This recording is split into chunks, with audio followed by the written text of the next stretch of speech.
Hello friends, welcome back to my channel. ಯಾವತ್ತಿನ ಹಾಗೆ ಇವತ್ತು ಕೂಡ ಒಂದು ಹೊಸ ರೆಸಿಪಿಯೊಂದಿಗೆ ನಿಮ್ಮ ಮುಂದೆ ಬಂದಿದ್ದೀನಿ.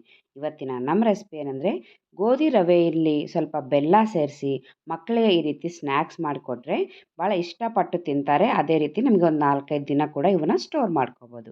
ಇನ್ನಾಕೆ ಲೇಟ್, ಮತ್ತು ಇದನ್ನು ಯಾವ ರೀತಿ ಮಾಡೋದಂತ ನೋಡೋಣ.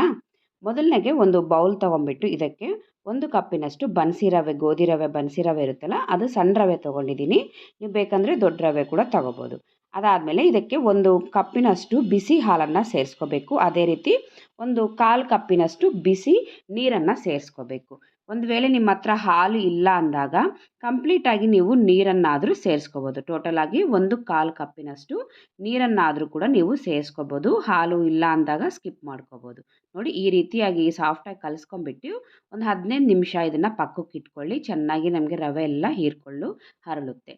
ಈಗ ನಾವು ಇದಕ್ಕೆ ಬೆಲ್ಲದ ಸಿರಪ್ಪನ್ನು ಮಾಡೋಣ. ನಾನಿಲ್ಲಿ ಒಂದು ಅರ್ಧ ಕಪ್ಪಿನಷ್ಟು ಬೆಲ್ಲ ತೊಗೊಂಡು ಒಂದು 3 ಟೇಬಲ್ ಸ್ಪೂನ್ನಷ್ಟು ನಾನು ನೀರನ್ನು ಸೇರಿಸ್ಕೊಂಡ್ಬಿಟ್ಟು ಈ ರೀತಿ ಸಿರಪ್ಪನ್ನು ಮಾಡ್ತಾಯಿದ್ದೀನಿ. ನಿಮಗೆ ಪಾಕ ಏನು ಬೇಕಾಗಿಲ್ಲ, ಜಸ್ಟ್ ಸಿರಪ್ ಮಾಡಿಕೊಂಡು ಈ ರೀತಿ ಪಕ್ಕಕ್ಕೆ ಇಟ್ಕೊಳ್ಳಿ. ಬೆಲ್ಲದ ಪಾಕಕ್ಕೆ ನೀರನ್ನು ಜಾಸ್ತಿ ಸೇರಿಸ್ಲಿಕ್ಕೆ ಹೋಗಬೇಡಿ.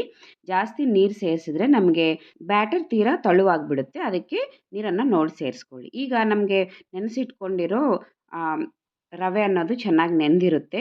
ಅದನ್ನು ಮಿಕ್ಸಿ ಜಾರಿಗೆ ಸೇರಿಸ್ಕೊಂಡ್ಬಿಟ್ಟು ನಾವು ಮಾಡ್ಕೊಂಡಿರೋ ಬೆಲ್ಲದ ಸಿರಪ್ ಇದೆಯಲ್ಲ, ಅದನ್ನು ಕೂಡ ಇದಕ್ಕೆ ಸೇರಿಸ್ಕೊಂಡು ಮೆತ್ತಗೆ ಇದನ್ನು ಪೇಸ್ಟ್ ಥರ ಈ ರೀತಿ ಗ್ರೈಂಡ್ ಮಾಡ್ಕೋಬೇಕು. ಈ ರೀತಿ ಗ್ರೈಂಡ್ ಮಾಡಿಕೊಂಡು ಇದನ್ನು ಒಂದು ಮಿಕ್ಸಿಂಗ್ ಬೌಲ್ಗೆ ಟ್ರಾನ್ಸ್ಫರ್ ಮಾಡ್ಕೊಳ್ಳಿ.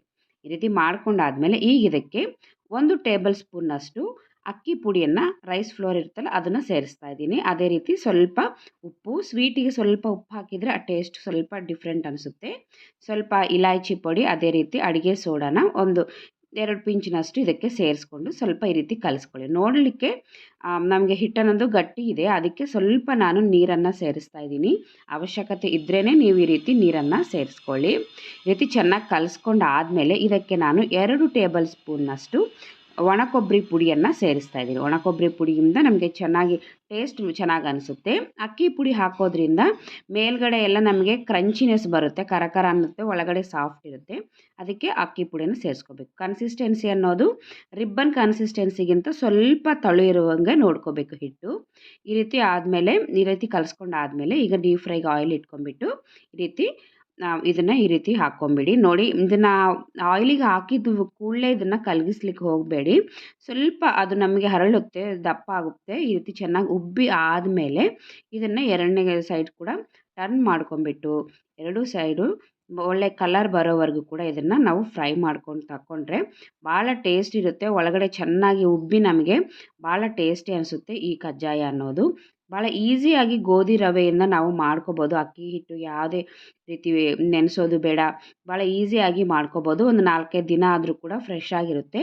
ಫಸ್ಟ್ ದಿನ ನಮಗೆ ಸ್ವಲ್ಪ ಮೇಲ್ಗಡೆ ಲೇಯರ್ ಎಲ್ಲ ಸ್ವಲ್ಪ ಕ್ರಂಚಿಯಾಗಿ ಕರಕರ ಅನ್ನುತ್ತೆ, ಒಳಗಡೆ ಸಾಫ್ಟ್ ಇರುತ್ತೆ. ಬಟ್ ನೆಕ್ಸ್ಟ್ ಡೇ ಇದು ಕಂಪ್ಲೀಟಾಗಿ ಮೆತ್ತಗೆ ಇರುತ್ತೆ. ನೀವು ಖಂಡಿತ ಟ್ರೈ ಮಾಡಿ.